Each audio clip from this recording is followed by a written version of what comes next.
Hello everyone, I'm Challenger Boo and welcome to episode 3 on the Purple SMP server.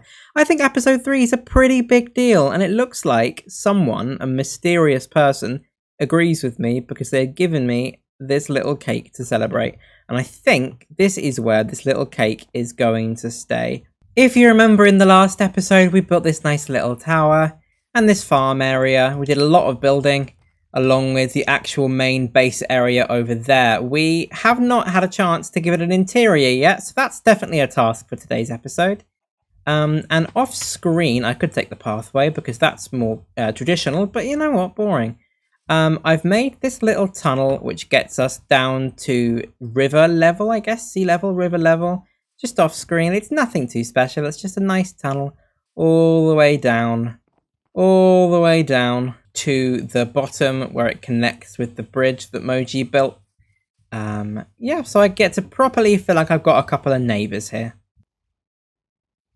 This is my second attempt doing this clip because as I was stood here recording, Creeper just sort of steadily came up from behind there. So we've patched the hole. It's okay. We can move on. It's fine. We can move on. Now, you've probably noticed that I've got fully enchanted diamond armor. And I know I said that I didn't want to be that cliche YouTuber who does a bunch of mining off screen and says, I did a bit of mining off screen. And that's good, because that's not what I did. What I did was actually way more embarrassing. I died.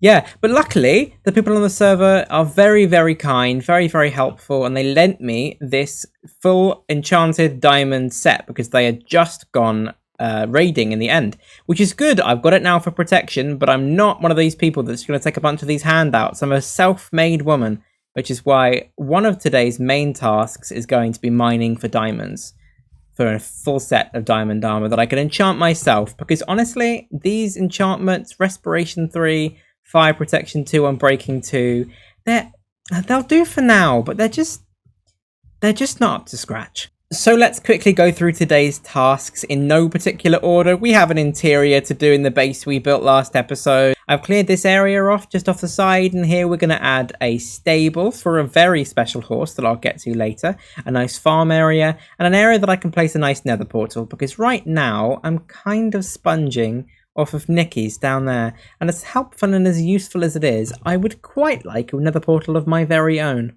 And maybe one of the most pressing tasks right now is to do with the base, and it's this very steadily growing chest monster that I appear to be making. We need to sort this out really, really quick. We've got plenty of space in that base for chests. I don't know why I haven't moved them down there yet. It's just an empty husk of a base. And then the last task for the day, again in no particular order, is a lovely little challenge I'm setting for the other players. And I'm really hoping I get enough sign-ups.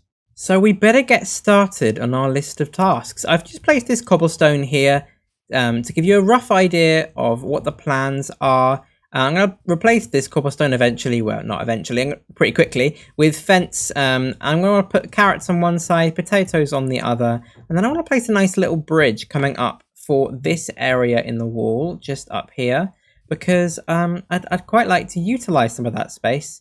And that's where we're going to keep our horse. Speaking of the horse, the very special horse is the horse that I introduced last episode, a skeleton horse named Kane. Kane is currently living with Moji over at their shop in the shopping district. And we're going to be going over there later on today to pay Moji properly for the horse. And so we can take him home and give him a nice space to live.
And there we are, the farming area is completed. I was going to put the stable separately on the side here, but I've decided to nestle it in on the corner there. I've hidden it quite nicely, I think.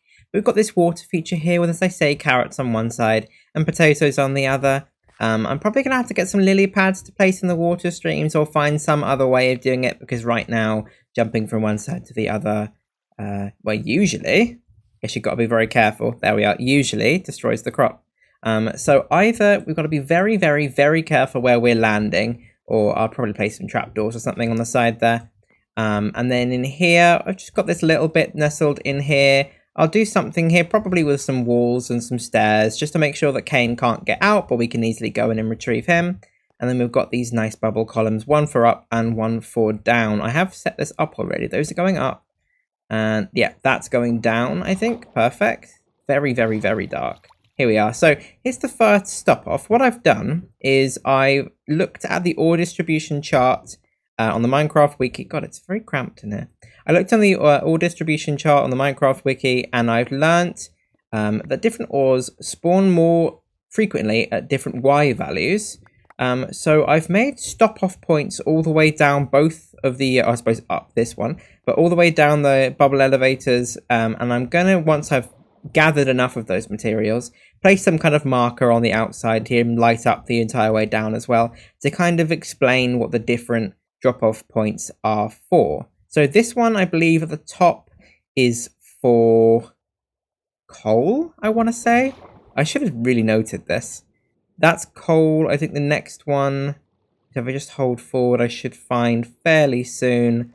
Right there. This one should then be iron. And then the next one down should be gold, I think. And then we've got two more, I think, which is one at minus y minus 16 here, and then one which goes all the way to the bottom, which is where all of the diamond mining will be done. And just as soon as I've come up, I'm going to have to go back down again, because the next task is to gather enough diamonds, 1, to replace my current armor set, and 2, to pay Moji properly for Cain, because we're not taking any handouts. But I mean, we're not taking any more handouts. Yeah, this is a temporary handout. It doesn't count. This pickaxe is the one I'm going to be using for gathering the diamonds. It doesn't currently have a lot of durability left because I've been using it for mining this out and also mining the tunnel out over there. So we're probably going to have to use it quite sparingly and only use it when we actually approach diamond. And I'm unfortunately going to have to stick to my unenchanted iron for the actual tunneling. So this could take a while, but we're going to start a time lapse, I think. And I'm just going to get on with it, I think. And I'll meet you right at the bottom. And here we are, y minus 56. I've started already, made this little tunnel all the way through. It's not particularly long, we can make it longer if we need to. And my next task to get as many diamonds as I can is I'm just going to start strip mining in both directions. I'm not sure if strip mining is really the most effective way of doing this anymore. I think it might be caving, but that's fine, because if we do see a cave, then we know what to do. We'll go caving, obviously.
And that's the mining, at least for now, done here is what we've got from that mining trip. We've got 44 diamonds. I, along the way, stacked up as much of this as I could. So we've got just over a stack of redstone blocks, some coal, which I actually brought back with me just so I could keep up on the torch production. Plenty of lapis, lots of coal as well, which I'll smelt up and then return to its block formation. And 44 diamonds in total, which is good because the price tag on cane is 12, which gives us enough diamonds to fully make ourselves a kit and then some, which is good. It's nice to have diamonds around just in case I, needed some spare tools or die or, well, it's nice to have them anyway. So here we go. We're going to make the armor set first. Plan for, I think, before the episode is up, I'll go and enchant this. I'll go and enchant this set because there's trading villager kind of hub in the shopping district. I forgot the word there for a second. I had to pause to remember it. The shopping district has some nice villagers in there that I'm pretty sure they can deal with. They can give me all of the enchantments I would ever want on this armor now. And while I don't have any emeralds, there's also like a farm there I can use to get emeralds from the villagers. So hopefully I'll be able to get a full enchanted diamond set with exactly the enchantments I need on them by the end of this episode. Let's see. We'll see how that goes. So I'll now stash away the remaining 8 diamonds so that these 12 diamonds can be used in trade for cane. So I'm going to head off to Moji's horse shop now and just wait around for them. And as soon as they arrive, we'll do the switch. Any minute now. Any minute now. They're coming, surely. Any second. They're coming from this way? What way are they coming from? I'm going to get a bit tired. Gonna flip through the book here. I'm gonna buy you as soon as your current owner turns up. God, I really should have brought like a sleeping bag, some kind of like a snack, just to bide the time. Can I buy the horse from you? You're still a statue. Is Moji hiding? They. Ah! Hello. Hello there. Hello. So I was looking for you. I thought you might have been hiding or something. No. I decided to take Honey out for a little ride. She's been in her pen all day long, you know. Yeah, wow. She's very, very fast. Zipping all over the place on Honey. She is. Yeah. Honey is going to be one of the new horses in stock later. Oh, nice. Is Honey going to fill the lot that Kane is emptying? She might, because she's one of the fastest horses on the server at the moment. Wow, so nice. That's going to be interesting. Nice. But yeah. she's very fast, but she's not made of bones, is she? So, you know. Nothing quite like our Kane. Yeah. And nothing quite like the waterproofness that he has, you know? Exactly. I didn't even know that about skeleton horses. I was Googling this before. I didn't even know that skeleton horses don't throw you off in water. That's a really cool added little thing. Anyway, payment. Here you are. 12 diamonds. 12 diamonds as discussed. Oh, that is... Now Absolutely. I did notice. Thank you very much. I did notice the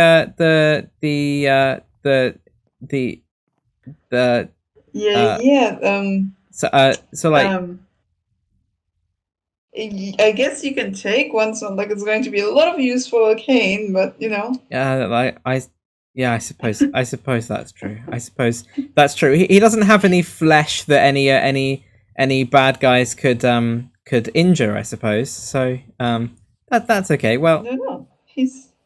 Well, thank you very much. Pleasure doing business with you. Thank you very much. Oh, absolutely. Pleasure doing business with you. I'm looking. I'm actually going to take this on foot. I think I would normally take the Nether portal, but considering I've got this new and improved, Honey's kind of losing her mind. Yeah, hold on. Magic. Whoa. She just wants to carry. That's fine. I see. Okay, well, I'm going to head off on foot. But thank you very much for the business. Thank you very much for the Oh, horse. you're welcome. He's going to a lovely home. I got a lovely space for him. So bye bye. Bye-bye. I'll see you around. Bye bye. All right, Kane, you're here in your lovely new home. I see you found the carrot patch. That's great. I'll be feeding you plenty of those dipped in gold. I'm just gonna pop you here for now, and I'm gonna place some things in here so that you are, or so that you feel more at home. But first, I do need to navigate getting out. So I guess I'll just, yeah, some kind of more elegant way of getting myself out of this pen needs to be devised, but that'll do for now. So, Kane, here is a cauldron full of water if you get thirsty, some hay bales if you get hungry, and a light in case you're scared of the dark. There you go. And I'll be adding other stuff in here because it's still looking a little bit bare, but that should hold you over for now, right? Which brings us to the same issue we had before, which I also have a fix for, because I don't think Kane knows that you can actually just jump up here. But I suppose we'll find out. If I see you wandering around in the carrot patch again, I know you've figured out the carpet trick. Yeah, but for now, I think it'll be okay. Oh, I'll pick up that torch. There we go. I think it'll be okay in there. Moving on to our next task, which is the interior of our starter base. Now, I've got a lot of stuff to squeeze into here now because I decided not to put the portal over there, which means we have storage and crafting and furnaces and a nether portal and enchanting and also some decorations to squeeze into this space. Luckily, it's quite big. It's a lot bigger than what we started with at the beginning, at the starter house at the top of the hill. So I'm sure I'll have no problem squeezing it in and making it look nice. But let's get started. I know one thing I definitely want to do with this. I'd love to have like a 2-tiered thing. Lucky enough that I built a house with high enough ceilings that I could feasibly cut it in the middle there. And do something of like a balcony staircase situation, maybe put a basement in as well. Definitely got some thinking to do.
And that's the interior of the house sorted. We've got this 2-layered thing, stairs coming up to this section, The enchanting area is looking pretty depressing right now. It's just the enchanting table.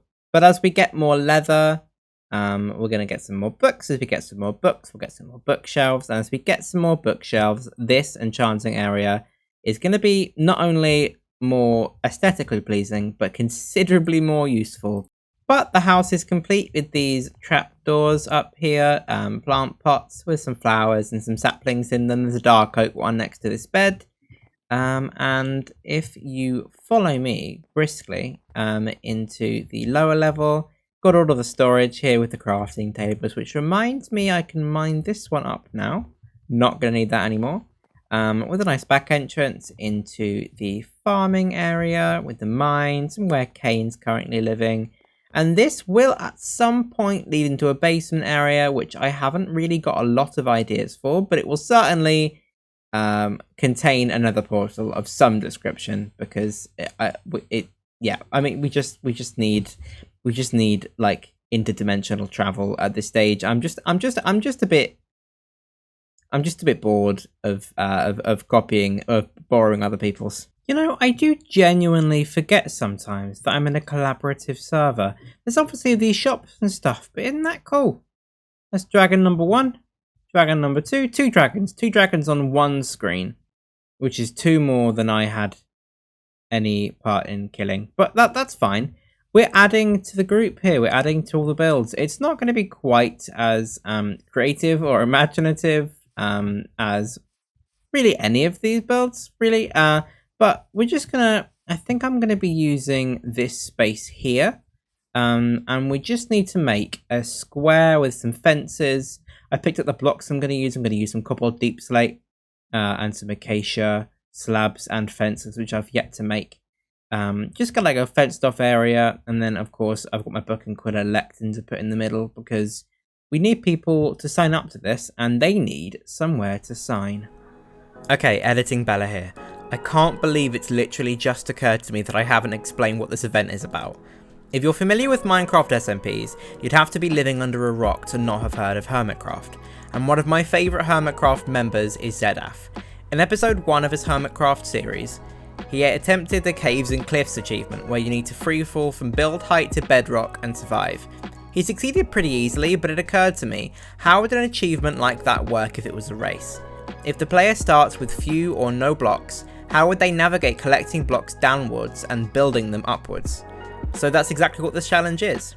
I'm placing 3 or 4 teams of 2, depending on how many people turn up, against each other to be the first to receive the achievement. Wow, glad I've cleared that up. Back to you, Past Me. And that's the event space completely done. The actual borders, not that much to write home about. The colour combination's nice. It doesn't really hold a candle to a lot of the builds here, but it might end up being temporary, so it's not a big deal. We've got the chests here, we've got the 4 holes. It currently looks like we're going to have 4 teams by the kind of group interest. We've got this book here, which you're welcome to pause and read if you like, but I'll be reading out to all the players when we begin. We've got a communal bed here, so if people die, because PvP will be on, if people die, they can all have the same spawn point. And the chests have 2 stacks of cobbled deep slate, which isn't quite enough to get to build height, but that's sort of the point. They'll be passing blocks from down, from digging to the poles, and then a heck of a lot of ladders, more ladders than you actually are gonna need for this, because I crafted too many. Because maths, I really thought was my strong suit, and apparently it's not. Essentially, we've got 2 water buckets, and then we've got just basic tools and such for the digging and the mining and the fighting and the so that if we drop the sword on our foot, they don't. I guess that's what they're for. But style points really. It's mildly amusing that while I'm setting this up, Zioni's right there working on her shop. Zioni was also very, very, very kind to provide, I would say a large majority of the resources in these chests. Because one thing about recording is that you don't have a lot of time for just sheer resource gathering. Every single diamond is spent now, bar from 1, and that's really cool. That's fine. That's so fine. And that leads us swiftly into the last task of the episode, which is to sort this out, because it's really just encroaching on the entire area's vibe. Got a nice wheat farm and, you know, animals and Baxter and all of this, and it's just a great big blob of chests and furnaces, and we got plenty of furnaces, plenty of chests inside the house. We should really move this stuff, so I will do that now. There we are. All of my worldly belongings are placed safely and still very, very disorganizedly.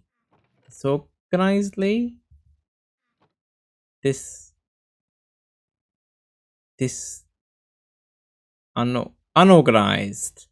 Unorganized. They're all very unorganized in these chests, but they're safe. Which leaves this space next to our very beautiful pigs completely empty. Perfect.